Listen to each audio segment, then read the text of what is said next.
Hi friends, welcome to my channel last bench voice over. நான் உங்கள் சகி. இந்த video உங்களுக்கு பிடிச்சிருந்தா லைக் பண்ணுங்கள், ஷேர் பண்ணுங்கள், கமெண்ட் பண்ணுங்கள், சப்ஸ்கிரைப் பண்ண மறந்துடாதீங்க. சரி, வாங்க வீடியோக்குள்ளே போகலாம். ஹீரோவும் ஹீரோயினியும் அந்த பாட்டி கூட சேர்ந்து அவங்க கிராமத்துக்குள்ளேயே போகிறாங்க. ஹீரோக்கு அப்போ தான் தெரியுது அவன் நாட்டுக்குள்ளேயே இப்படி ஒரு கிராமம் இருக்குன்றது.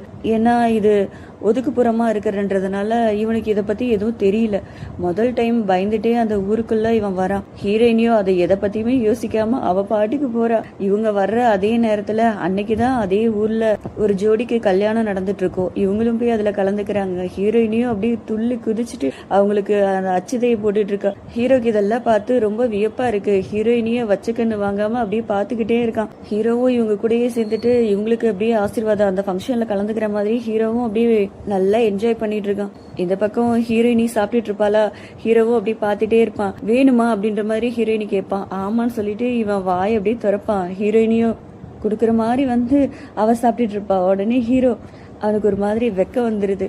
ஹீரோயினி மேல ஆல்ரெடி இவனுக்கு ஒரு லவ் பாண்ட் ஆயிருக்கும்ல, இது இன்னும் கொஞ்சம் ஸ்ட்ராங் ஆகுது. இதெல்லாம் முடிச்சுட்டு போலாம் அப்படின்னு சொல்லிட்டு இவங்க ரெண்டு பேரும் அந்த கிராமத்தை விட்டு வெளியில வராங்க. அந்த பொண்ணு குட்டி பொண்ணு அழுகுது. அக்கா எங்க போறீங்க, எங்க போகாதீங்க, என் கூடயே இருங்க, திரும்ப உங்களை எப்ப பாப்பேன் அப்படின்ற மாதிரி ரொம்ப ஃபீல் பண்ணிட்டு இருக்கா. உடனே ஹீரோயினியும் ஏன் நீ என்ன பாக்கணும்னு நினைச்சின்னா பாரு அப்படின்ற மாதிரி ஹீரோயினி சொல்றா. உடனே அந்த குழந்தையோ நாங்க தான் ஊருக்குள்ள வந்தாலே எங்களை தூக்கி சிறையில போட்டுருவாங்களே, அப்படி இருக்கும்போது நான் எப்படி வர்றது அப்படின்ற மாதிரி அந்த குழந்தை கேக்குது.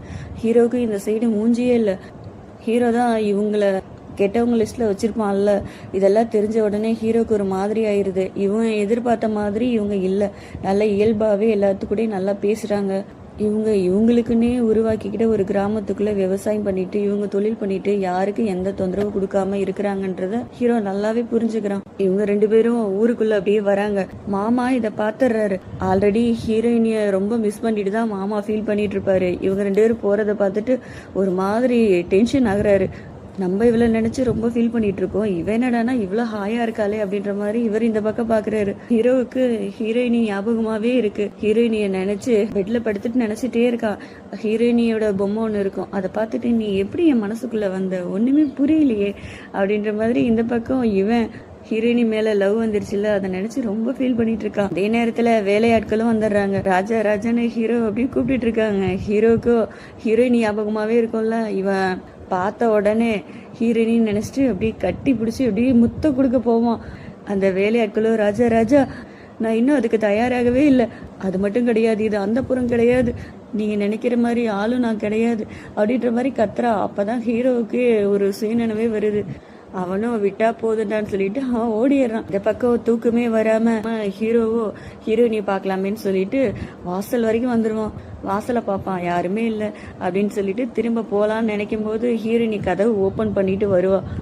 கதவு ஓபன் பண்ற சத்தத்தை கேட்ட உடனே ஹீரோவும் வேகமா வரான். பார்த்தா ஹீரோயினி தான் உட்காந்துருக்கா. ஹீரோ என்ன நீ தூங்கலையா அப்படின்ற மாதிரி கேட்குறா. உடனே ஹீரோயினியும் ஆமா நீ எதுக்கு இந்நேரத்துல இந்த பக்கம் சுத்திட்டு இருக்க அப்படின்ற மாதிரி ஹீரோயினி கேட்குறா. உடனே ஹீரோவோ என்ன சொல்லி சமாளிப்பான். இல்ல தூக்கம் வரல, அதான் காத்து வாங்கிட்டு போலாமே வரலாம் அப்படின்னு தான் வந்தேன் அப்படின்ற மாதிரி ஒரு விட்ட போடுறான். சரி சரி வந்துட்டேன், எனக்கு பேச்சு துணை யாருமே இல்லை, கொஞ்ச நேரம் தூக்கம் வர வரைக்கும் கொஞ்சம் பேசலாம் அப்படின்னு சொல்லிட்டு ஹீரோயினி பக்கத்துல உட்கார சொல்றா. இவனும் உட்காடுறான். ஹீரோயினி கேட்குறா ஆமா ஃபர்ஸ்ட் டைம் என்னை பார்க்கும்போது உனக்கு என்ன மாதிரி ஃபீல் ஆச்சு அப்படின்ற மாதிரி ஹீரோயினி கேட்குறா. உடனே அவனும் உண்மையை சொல்லலாமா வேணாமா அப்படின்ற மாதிரி இந்த பக்கம் யோசிக்கிறான். சொல்லு அப்படின்னு ஹீரோயினி கேட்குறா. நீ எப்படி எனக்குள்ள வந்தன்றது எனக்கு தெரியாது, ஆனா உன்னை எனக்கு ரொம்ப பிடிக்கும் அப்படின்ற மாதிரி சொல்றான். உடனே ஹீரோயினியும் ஃபர்ஸ்ட் டைம் என்னை பார்க்கும்போது உனக்கு எப்படி தோணுச்சு ஃபர்ஸ்ட் அதை சொல்லு அப்படின்ற மாதிரி ஹீரோயினி கேட்குறா. உடனே ஹீரோவோ ஃபர்ஸ்ட் டைம் உன்னை பார்க்கும்போது உன்னை கொலை பண்ற அளவுக்கு கோபம் வந்தது, உன்னை கொலையே பண்ணியிருப்பேன் அப்படின்ற மாதிரி சொல்றான். உடனே ஹீரோயினிக்கு கோபம் போதும் போதும் நீ உக்காந்தது முதல்ல கிளம்புன்னு சொல்லிட்டு அவ வேகமா போய் கதவை சாத்திக்கிறா. ஹீரோவோ நான் என்ன தப்பா சொன்னேன், இவ எதுக்கு இவ்வளவு கோவப்பட்டு போறா அப்படின்ற மாதிரி இந்த பக்கம் ஹீரோ புலம்புறான். ஏன்னா ஹீரோயினி ஆல்ரெடி ரொமான்டிக் மூட்ல இருந்திருப்பா. உடனே ஹீரோவோ ஐயோ நான் தான் உன்னை மூட எடுத்துட்டேன் செல்லும், சாரி செல்லும் அப்படின்ற மாதிரி இந்த பக்கம் இவன் கெஞ்சிரான். ஹீரோயின் ஹீரோட ரூமை சுத்தம் பண்றதுக்காக வந்திருப்பா. ஹீரோயினியும் ஆல்ரெடி ரொம்ப கடுப்புல இருந்திருப்பா. ஏதாவது ஒரு வேலை சொல்லியே கொல்றாங்கடா அப்படின்ற மாதிரி இந்த பக்கம் அவ ஒரு மாதிரி கோவமா இருப்பா.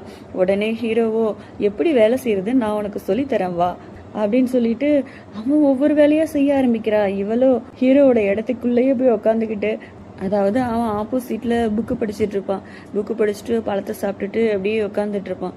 அதே மாதிரி இவ போய் உட்காந்துட்டு புக்கு படிச்சுட்டு இவ சாப்பிட்டுட்டு உட்காந்துட்டு இருக்கா. ஹீரோ எல்லா வேலையும் இழுத்து போட்டு பண்ணிட்டு இருக்கான். இப்படிதான் பண்ணணும், இப்படிதான் சுத்தமா இருக்கணும் அப்படின்ற மாதிரி அட்வைஸா பண்ணிட்டு இருக்கான். ஹீரோயின் இவ இப்படி உட்காந்துட்டு இருக்கத பாத்துறான் ஹீரோ. என்ன நீ கவனிக்கிறியா இல்லையா அப்படின்ற மாதிரி கோவப்பட்டு கேட்டுட்டு இருக்கான். உடனே ஹீரோயினியும் கவனிக்கிறேன், நீ நல்லா வேலை செய், நல்லா பார்த்து எனக்கு சொல்லிக் கொடு, எக்ஸ்பிளைன் பண்ணு அப்படின்ற மாதிரி இவ இந்த பக்கம் நல்லா உட்காந்து வேலை செய்யாம ஓபி அடிச்சிட்டு இருக்கா. ஹீரோவுக்கு புரிஞ்சிருது, ஆஹா இவ வேலை செய்யாம இருக்கிறதுக்காக தான் இந்த மாதிரி எல்லாம் பண்ணிட்டு இருக்கா அப்படின்னு. ஹீரோயினியும் இந்த பக்கம் அவ ரூம்ல உட்காந்துட்டு இருக்கா. முறை பொண்ணு வராங்க, அதாவது ஹீரோவோட முறை பொண்ணு பாக்குறதுக்காக வராங்க. உடனே ஹீரோயினியும் ரொம்ப கோவப்படுறா. அம்மா அன்னைக்கு காட்டுல என்னை தனியா விட்டுட்டு எங்க போன அப்படின்ற மாதிரி ஹீரோயினி கேட்குறா. உடனே அந்த முறை பொண்ணும், நான் என்ன பண்றது, உனக்கு உதவிக்கு ஆள் கூப்பிடுறதுக்காக தான் போனேன், எங்க அம்மா அப்பா என்னை பிடிச்சி வச்சுக்கிட்டாங்க, நான் என்ன பண்ண முடியும் அப்படின்ற மாதிரி சொல்றா. சரி நீ ரொம்ப கோவமா இருக்க, சரிவா மார்க்கெட் பக்கம் போலாம் அப்படின்னு சொல்லிட்டு ஹீரோயினி கூட்டிட்டு இவங்க 2 பேரும் மார்க்கெட்டுக்குள்ள போறாங்க. இவங்க 2 பேரும் இந்த பக்கம் சுத்தி பார்த்துட்டு இருக்காங்க. அங்க மாமாவோட சோல்ஜர்ஸ் பொண்ணும் எல்லாத்துக்கிட்டையும் ரொம்ப ரூடா, அதாவது லவ் பண்றவங்களை எல்லாம் பிரிச்சு விட்டு முகத்துல சிரிப்பே இல்லை அப்படின்ற மாதிரி ஹீரோயினி சொல்றா. உடனே இவளுக்கு ஒரு ஐடியா தோணுது. இவளை அப்படியே கட்டி தூக்கிட்டு வந்துடுறாங்க. இவங்க 3 பேரும் அப்படியே படுத்துட்டு மசாஜ் பண்ற மாதிரி பேச ஆரம்பிக்கிறாங்க. ஹீரோயினியும், நீ பாக்குறதுக்கு ஆல்ரெடி ரொம்ப அழகா இருக்க, உன்னை சுத்தி ஏற்கனவே பசங்க எல்லாமே சுத்திட்டு இருப்பாங்களே, கண்டிப்பா உனக்கு லவ் செட் ஆகும் அப்படின்ற மாதிரி உசுப்பேத்தி விடுறாங்க இவங்க 2 பேரும். இவ வெளியில வரும்போது அவ முகத்தை தொட்டு பார்த்துட்டு, நான் ரொம்ப அழகா இருக்கேனா, எனக்குள்ளேயும் ஒரு பெண்மை இருக்கா அப்படின்ற மாதிரி இந்த பக்கம் இவ பேசிட்டு இருக்கா. அதே நேரத்துல இவளை அப்படியே ஒருத்தன் சுத்தி வந்து லவ் பண்ணுவாள்லாம், அவனும் வந்துடுறான். உடனே அவனும் இவளை பார்த்துட்டு, ஆமா என்னதான் உனக்கு பிடிக்காதுல்ல அப்படின்ற மாதிரி இந்த பக்கம் அப்படியே திரும்பி போறான். உடனே இவளோ, வரியா 2 பேரும் டீ குடிச்சிட்டு வரலாம் அப்படின்ற மாதிரி சொல்றான்.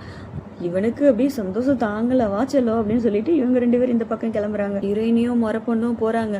உடனே அந்த முறை பொண்ணு சொல்றா, நான் மாமாவை பார்த்து ரொம்ப நாள் ஆச்சு, அதனால நான் போய் மாமாவை பார்த்துட்டு வரேன்னு சொல்லிட்டு இந்த பக்கம் வரா. ஹீரோயினியும் இதான் சாக்குன்னு சொல்லிட்டு தாத்தாவை பார்க்கறதுக்காக இந்த பக்கம் வரா. தாத்தாவை பார்த்து கேட்குறா, தாத்தா நீங்கள் தானே சொன்னீங்க எனக்கு ஒரு சக்தி இருக்குன்னு, அந்த சக்தி என்னன்றது எனக்கு தெரியவே இல்லை தாத்தா அப்படின்ற மாதிரி அவ சொல்கிறா. உடனே அந்த தாத்தாவோ, உங்களோட சக்தி என்னன்னா, நீங்கள் ஒருத்தர் பக்கத்தில் இருந்தீங்க அப்படின்னா மற்றவங்க சக்தி எல்லாத்தையும் உங்களால் கண்ட்ரோல் பண்ண முடியும்.